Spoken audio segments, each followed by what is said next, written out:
cíclicos. ¿Por qué se llaman bases nitrogenadas? Ok. Estas son las bases nitrogenadas, todos ustedes conocen. Adenina, guanina, citosina. Ahora, detalles importantes que son básicos, ustedes olvidan. Detalle básico número 1, y lo dice el libro de Harper. ¿Cuáles son las purinas? Las que tienen estructura más compleja. Harper dice, si tiene dos anillos es una estructura más compleja, tiene el nombre más corto. Entonces, si ustedes ven dos anillos, es una purina. Si la estructura es más sencilla, más simple, entonces tiene el nombre más largo. Ahora, con esto que quiero decir, durante el capítulo que vamos a ver y los próximos, vamos a empezar a ver estructuras parecidas, que no necesariamente va a ser la adenina y la guanina, pero ustedes por la estructura van a decir, es una purina. ¿Sí? Es una purina. Porque resulta que nosotros vamos a ver que existen ciertos fármacos que son análogos de purinas y análogos de pirimidines. ¿Qué es análogo? Que se parece, que se parece. Que estructuralmente son iguales. No serán lo mismo, pero son muy parecidos. Ok. ¿Cómo se van a acordar cuáles son purinas y pirimidines? En mi época, cuando era estudiante, me han enseñado así. Ojalá les guste a ustedes. Agua pura. Agua pura, adenina y guanina son purinas. No hay como olvidar. ¿Y el resto qué son? Listo. Detalle número 3 que vamos a ver. Noten ustedes de que las purinas y las pirimidinas tienen posiciones. Estas posiciones no se van a olvidar. Posición número 1, 2, 3, 4, 5, 6, 7, 8, 9. Estas posiciones que están viendo acá tienen que reconocerlas porque en el capítulo que vamos a ver síntesis de purinas vamos a ver cómo diferentes sustratos van a formar esos dos anillos. Entonces, por si acaso, no se forman en orden secuencial. No es que viene la posición 1, la 2. Por ejemplo, para purinas, primero se forma la posición 9, 4, 5 y así va sucesivamente va armándose. Tienen que saber el orden para que luego cuando veamos no se me confunda. ¿Está claro? Así que las posiciones tienen que saber cómo van. En el caso de las pirimidinas, el orden cambia. Empezamos con el 1, 2, 3, 4, 5 y 6. Lo mismo, posiciones. ¿Por qué no estoy diciendo carbonos? Porque claramente dentro de la composición hay nitrógeno, podemos decir carbonos, sino posiciones. Detalle número 4. Van a notar ustedes, voy a borrar todo. Dentro de las purinas, en la posición 6, ¿qué tiene? Un grupo amino. Aquí abajo. ¿Cuáles tienen grupo amino en la posición 4? La citosina. La citosina. ¿No? Solo en la posición 4. Ahora, arriba, ¿qué tengo? En la posición 6 que tengo en la otra purina. ¿Qué grupo Carbón. Hidróxido. Ceto. Grupo C. Acá abajo, ¿qué tengo? Grupo Z. Ajá, y acá. Grupo Z. Ya, ¿por qué he marcado grupo ceto, grupo amino? Bueno, pues porque básicamente la purina que tenga el grupo amino en la posición 6, cuando haga apareamiento de bases complementarias, se tiene que unir con la que tiene grupo Z. O sea, la adenina con quién se puede unir. Con la oración. Ya termino. Y la otra tiene que unirse con la que tiene el grupo amino. Y de ahí nace el apareamiento de bases Nitrogenadas. complementarias. Ustedes de memoria saben, ¿no? Sí, guanina, citosina. Guanina, citosina, 3 enlaces. Adenina, timina, 2 enlaces. De memoria sabemos bien. Bueno, la razón es esa. Ahora, no es solamente de que tenga grupo ceto o que tenga grupo amino, sino que estos 3 enlaces o estos 2 enlaces representan puentes de hidrógeno. ¿Qué son los puentes de hidrógeno? ¿Cómo se forman? Un grupo. Hidrocina. No. Es un capítulo que ha visto dónde. ¿Dónde se da cuenta ese hidrógeno? ¿En qué capítulo?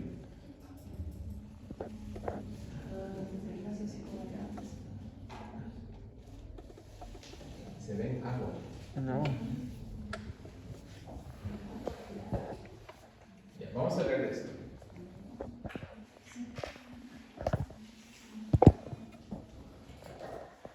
Me van a decir qué es, ¿ya?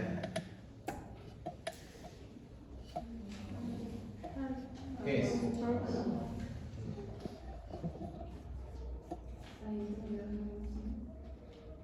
¿Qué son?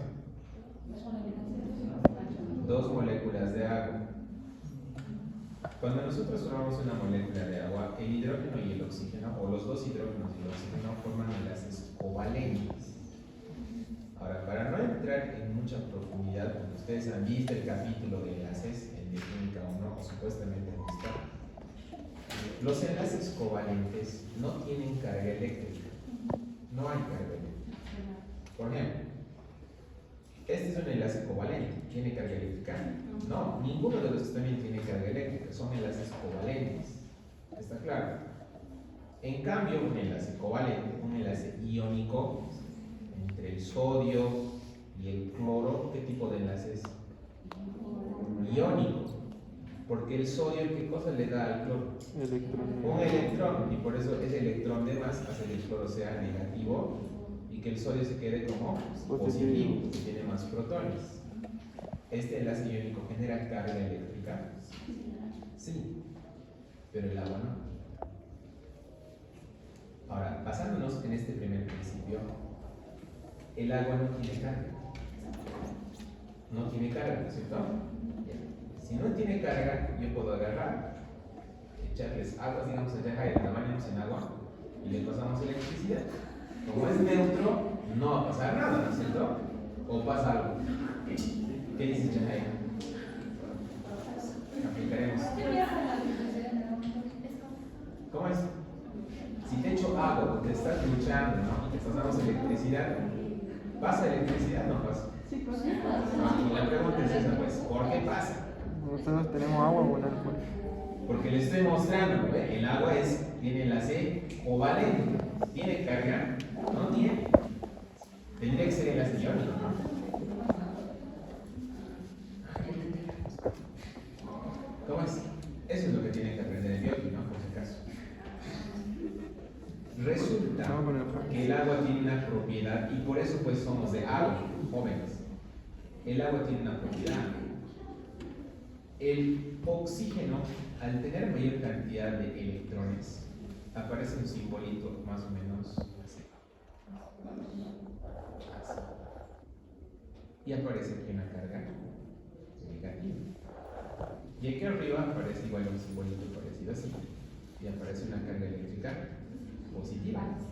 ¿Eso qué quiere decir? De que este oxígeno tiende, y esa palabra tiene que captarla, tiende a ser negativo. Y el hidrógeno tiende a ser positivo. Pero no tienen carga, ojo, no tienen carga. Pero esta propiedad de tender, ¿no?, a hacer esto, se llama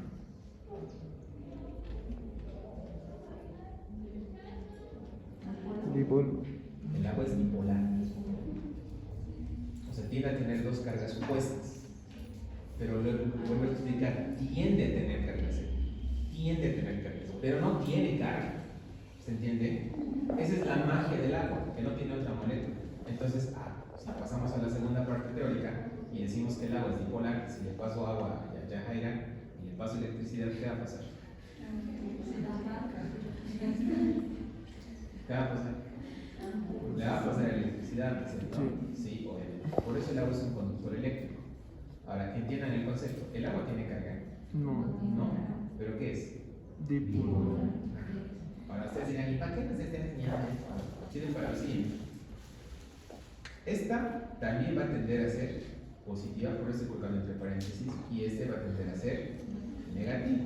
Ahora la pregunta es, como son dipolares, resulta de que este hidrógeno de esta molécula de agua es atraído por este oxígeno. Y esa atracción va a formar esto. ¿Qué se llama esto? Puentes de. Ese es un puente de hidrógeno. de puente. Ahora, conceptualmente hablando, ¿qué dice la definición? Un puente de hidrógeno es la atracción del hidrógeno por una molécula electronegativa, que en el caso del agua es el oxígeno, pero en el caso de las bases nitrogenadas, no solo es el oxígeno que es negativo, sino también el nitrógeno. Ahora, ¿el puente de hidrógeno es débil? ¿O fuerte? Débil. O sea, ¿pero por qué queremos que sea débil? Porque recuerden ustedes que el DNA es así. Aquí puentes de hidrógeno. 2, 3, 2, 3, ¿no? El DNA tiene que replicarse. ¿Ya lo voy a replicar? ¿Para qué voy a colocar un enlace fuerte? No, si voy a querer separar. Si coloco un enlace fuerte, tendré que utilizar aquí enzimas. Y llevar enzimas conlleva gasto energético. No me conviene. Enlace débil, ¿verdad? Se separa. Se vuelven a juntar y por atracción eléctrica vuelven a formar. Se separan y se juntan fácilmente. Es para eso. En el agua, el enlace es débil, sí es débil. Pero el hecho de que sea débil no quiere decir que no sea resistente. Cuando llueve, ¿en forma de qué cae el agua? Las gotas son formadas por puentes de hidrógeno. Si no, no se formarían las gotas, ¿no? Caería como una estela. No, pero no caen gotas. Es por los puentes de hidrógeno. Mientras más seguido sea, mayor cantidad de puentes de hidrógeno. ¿Cuándo comprueban esto? Con los grifos de agua. Cuando tiene su grifito y abren un poquito, empieza a gotear, ¿no?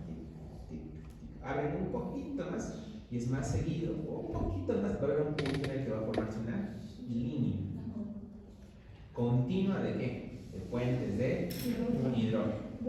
¿Qué relación hay de esto con la tensión superficial? ¿Ubicar la tensión superficial? O sea, ¿es por los puentes de hidrógeno? Que no se pueden separar. Es de fisiología, ¿no? Sí. En la parte del hierro. Tiene que ver mucho la tensión superficial, obviamente. Pues son reglas físicas, ¿no? Sí. El problema es de que recuerdan que los modelos de fisiología, yo también he hecho bolas cuando estaba en fisiología. Fisiología utiliza modelos experimentales. O sea, la explicación que nosotros tenemos de cómo funciona, por ejemplo, el sistema respiratorio, se aplica con modelos experimentales, globitos, ¿no es? Cositas. Y no siempre son exactos.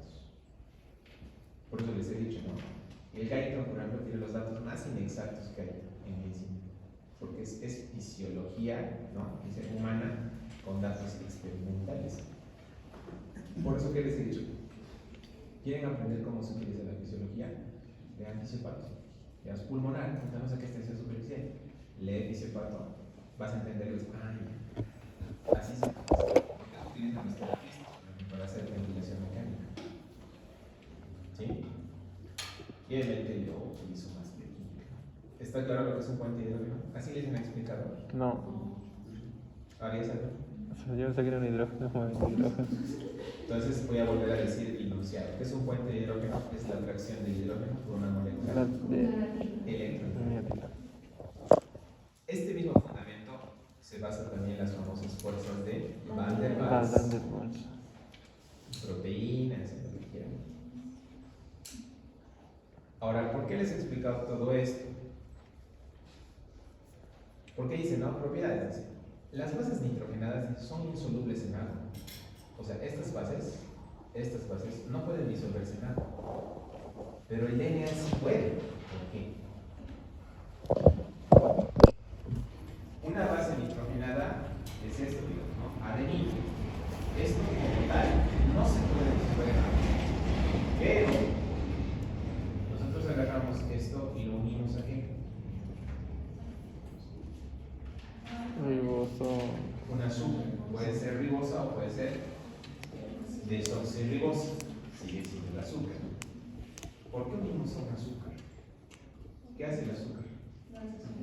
La hace soluble. Acabamos de ver el capítulo de bilirrubinas. ¿Por qué unimos la bilirrubina no conjugada con ácido glucurónico?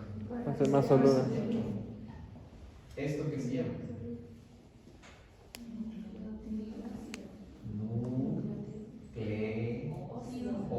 Nucleósido. Nucleósido. Entonces, cuando nosotros unimos una base nitrogenada más un azúcar, una pentosa, se forma un nucleócido. Si este nucleócido recibe en la ribosa por lo menos un fósforo, entonces cambia de nombre, ahora ya no es nucleócido, se llama Fosfato. nucleócido. Sí. Esto ya lo he explicado. Ahora, en capítulos posteriores yo voy a empezar a decir, este es un nucleócido, este es un nucleótido, esta es una base. No se pueden confundir. Porque genios, ustedes como no saben lo básico, cuando ya empieza lo complicado, bolas totales, ¿no? Ya empiezan a mezclar y desmezclar. Especialmente en exámenes orales que he tomado, hablan pavadas, ¿sí? Pavadas. Y ya no sé si reír O llorar. tragedia, ¿no? Pese a que se les explica. ¿Estamos? Entonces, ¿qué es una base? Es una base. ¿Solubles o no solubles? Insolubles. Le coloco su azúcar, ¿qué es? Nucleócido. ¿Soluble o no soluble? Soluble. Le meto un fósforo. Nucleótido. ¿Y es soluble? Sí. Ahí es recontrasoluble, ¿no? Porque el fósforo es bien soluble, ¿no? Recuerden ustedes, como hemos visto con los lípidos, ¿qué cosa tenía el fósforo? Polaridad. Y las colitas que son grasas, No. no. Entonces son liposolubles y solubles. Solubles. Entonces, aquí es recontra Soluble. Ok. Esta es una propiedad que se conoce como tautomerismo. Ustedes en azúcares han visto diferentes propiedades de isomerismo. Cuando uno ve carbohidratos, seguramente estos términos les van a sonar familiares. Epímero, anómero, tautómero, anómero. ¿Se acuerdan? ¿No se acuerdan? No. Por ejemplo, glucosa, glucosa. Cambio esta pavadita de glucosa en glucosa. ¿Eso qué se llama? ¿De levogiro? Es un isómero, ¿qué se llama?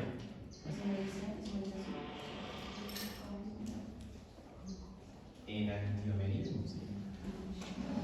La manosa, la glucosa y la fructosa, ¿qué son? Exosas. La manosa y la galactosa, ¿qué son de la glucosa? Además de isómeros, epímeros. De 5. Para no ir a confundirlos, No, ya me confundí. todos los que he hablado son diferentes tipos de isomerismo. O sea, hemos hecho algo para cambiar. Igual ahí, ¿no? Alfa de glucosa, beta de glucosa. Ahí se habla de anomerismo, porque estamos cambiando la estructura de un grupo alcohólico. Ahora tienen que aprender ahora, no, ya tarde, ¿no? Tenían que aprender. Pero Somos virtual. van a aprender qué es tautomerismo. ¿Qué es tautomerismo? Esto que están viendo acá, no es más que ver esto. Esta partecita, o esta partecita, como quieran, o esta partecita.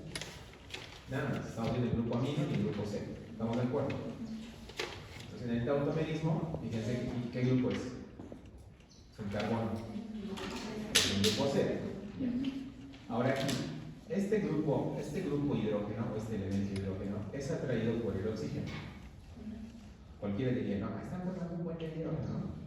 Pero eso solamente, que si bien podría ser cierto, acá es tanta la toxicidad, no se puede, no voy a ver mi público, es tanta la atracción que se tiene en estos dos files, que al final el oxígeno dice, me lo llevo, o me la llevo, y se lleva el hidrógeno. Entonces lo atrae y lo captura, de tal suerte que el oxígeno, al recibir el hidrógeno, cambia de grupo funcional, y ya no es grupo C. Ajá. Y el nitrógeno queda libre. Como le falta un enlace, forma un doble. Entonces acá, químicamente, el grupo lactama cambia a grupo lactima. Hemos modificado simplemente el grupo funcional ceto a grupo fenol. La pregunta, ¿hemos quitado algo? Solo hemos hecho que se mueva la misma molécula. han cambiado la estructura. Sí, ha cambiado la estructura. Y este cambio ha sido básicamente por atracción eléctrica. ¿Qué se llama eso?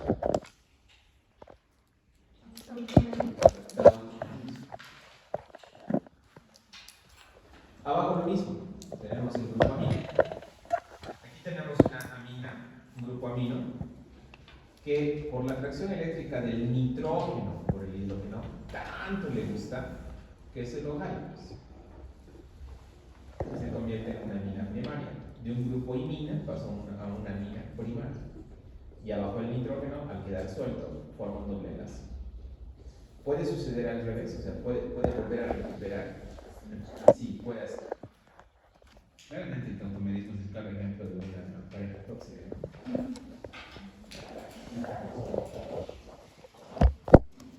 Esto de las parejas tóxicas en realidad es para mí, ¿no? Una tontería. ¿Por qué creen que es una tontería? Precisamente por eso. Porque si saben que es malo para su salud mental y emocional, ¿para qué sí? Pero, ¿Qué? yo pienso que, o sea, sí tienen razón, pero que tampoco nos metemos a su mente cuando Claro, pero yo creo que tenemos la capacidad, o sea, no voy a mentir, y eso es real, ¿no? Cuando uno está enamorado, cuando uno está con la oxitocina, la dopamina al tope, todo nos parece bien y todo lo toleramos como bueno, eso es cierto, lo toleramos. A mí me ha pasado, entonces igual sigue pasando. Pero cuando ya no estamos con eso, cuando ya no estamos al tope con las hormonas, nos empezamos a hacer. Y es bastante sencillo, ¿no? Le voy a dar el poder de mis decisiones a otra persona. No deberíamos, ¿no? Pero somos fácilmente manipulables, por lo mismo de antes, las personas son egoístas. Yo les recomiendo leer, también radicalmente el tema, bueno, si les gusta psicopatología y si no les gusta, por lo menos lean los rasgos de personalidad que tienen las personas. Hay personas que son muy peligrosas. Los narcisistas, muy peligrosos. Los borderline o los trastornos de límites, muy peligrosos. Ahora se dirán, ¿pero qué son? ¿No? Se los voy a leer. Y cada uno sabrá si se identifica. Y con eso vamos a terminar. Pero